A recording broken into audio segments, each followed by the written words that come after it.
بیمار کی دو قسمیں بنتی ہیں.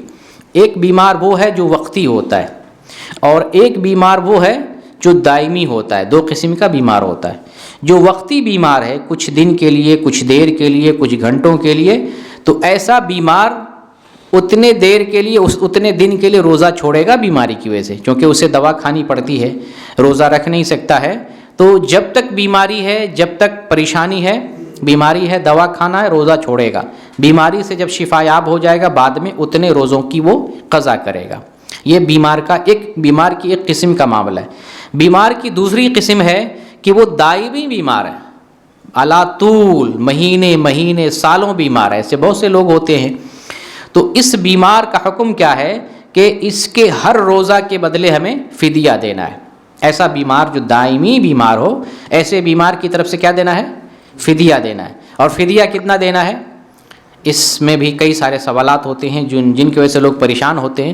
فدیہ ایک مسکین کا دینا ہے، اور ایک مسکین کا فدیہ جو ہے کھانے کی شکل میں پکا ہوا کھانا دے دیں یا کچا کھانا، جو اب کھانے کی غذا ہوتی ہے وہ دے دیں، چاہے چاول ہو، آٹا ہو، دال ہو.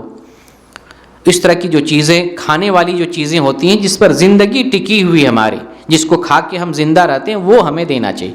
بہت سے لوگ مسالے، مرچ اور نمک، تیل، یہ سب بھی حساب لگاتے ہیں. سب کی ضرورت نہیں ہے.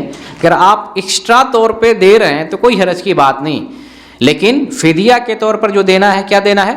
غلہ میں سے، اناج میں سے، جس کو کھا کے ہم زندگی گزارتے ہیں، چاول، دال، آٹا، ان چیزوں میں سے دینا چاہیے. کتنا دینا چاہیے؟ 1.5 kg تقریباً دینا چاہیے. نصف سا، 1.5 kg کھانا دے رہے ہیں تو ایک وقت کا پکا ہوا کھانا دے دیتے ہیں، کافی ہے. 2 وقت کا بھی اگر دینا چاہیں تو کوئی حرج کی بات نہیں. ایک روزے کا فدیہ پکا ہوا کھانا ایک وقت کا دیں، یا اگر 2 وقت کا بھی دے دیتے ہیں تو بھی کوئی حرج کی بات نہیں. ایک وقت کا دینا کافی ہے. اور سوکھا ہوا غلہ دیتے ہیں، اناج دیتے ہیں، تو 1.5 kg چاول ہر روزہ کے بدلے دینا کافی ہے. اگر اس کے ساتھ کوئی آدمی کچھ سبزیوں کا انتظام کر دیتا ہے، اس میں کوئی حرج کی بات نہیں، کیونکہ اللہ تعالیٰ نے کہا ہے کہ اگر یہ چیزیں ہیں، ایک مسکین کو کھانا دینا ہے، اگر تم اس سے زیادہ دینا چاہو تو کوئی حرج کی بات نہیں. اللہ تعالیٰ نے خود بتایا اگر تم زیادہ دینا چاہو تو اس میں کوئی حرج کی بات نہیں. لیکن کم از کم کھانا دے رہے ہیں ایک وقت کا، یا اگر جو ہے سوکھا غلہ دے رہے ہیں، اناج دے رہے ہیں، تو 1.5 kg کے حساب سے دینا ہے.